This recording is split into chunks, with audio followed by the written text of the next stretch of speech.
எல்லா கைகளை தட்டி ஆண்டவருக்கு, ஆண்டவரே இந்த நாள் எங்களை அக்கினியாய் மாற்றி இருக்கிறீங்கப்பா. ஆண்டவர் எங்களுக்குள்ள இருக்கிற அக்கினி, ஆண்டவர் நாங்கள் அனலாய் இருக்கிற ஊழியர்களாய், அனலாய் இருக்கிற மனிதர்களாய், அனலாய் இருக்கிற தேவ பிள்ளைகளாய் எல்லா ஜனங்களுக்கு முன்பாக அனலாய் இருக்கும்படியா ஆண்டவரே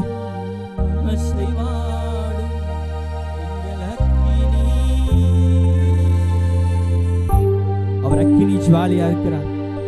மோசே 40 வருடம் வனாந்தரத்தில் இருந்து ஒரே பெண்ணும் மலை மட்டும் போனான்.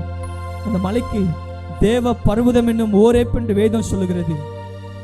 அந்த ஓரேப் மலையில தான் ஆவியானவர் ஆண்டவர் மோசேக்கு தரிசனமானார். எப்படி? முட்செடியில தரிசனமானாரா? முட்செடியில தரிசனமானார். உங்களோடு கூட இருக்கிற ஆவியானவர் தரிசனமாகிறவர்.